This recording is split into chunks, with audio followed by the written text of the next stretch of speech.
আল্লাহর আইন কতটুকু মানলে একজন মানুষ মুসলমান হিসেবে আল্লাহর কাছে বিবেচিত হবে? না হয় সে কোন কাতারে পড়ে। ইচ্ছাকৃত নামাজ ত্যাগ করলে ঈমান থাকবে কিনা?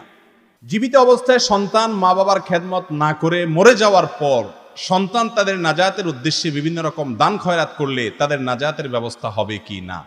স্ত্রীর উপরে স্বামীর দায়িত্ব কর্তব্য সম্পর্কে বলুন। সন্তানকে আরবি শিক্ষা দানে বাবা মার দায়িত্ব জবাবদিহিতা সম্পর্কে বলুন। ইমাম মাহদির আগমন সম্পর্কে ইদানিং কিছু সুনির্দিষ্ট কথা শোনা যায়, এ সম্পর্কে বিস্তারিত কথার ভিত্তি কি? জাকাতের মাসারিফ সম্পর্কে বলুন। জাকাতের মাসারিফ মানে জাকাতের খাত, কাদেরকে জাকাত দেওয়া যাবে? যে সমাজে সুদের ব্যাপক লেনদেন হয় সে সমাজের ভবিষ্যৎ পরিণতি কি হতে পারে? মহিলাদের বাড়িতে বাড়িতে গিয়ে তালিম করা ইসলামী শরীয়তে জায়েজ আছে কিনা?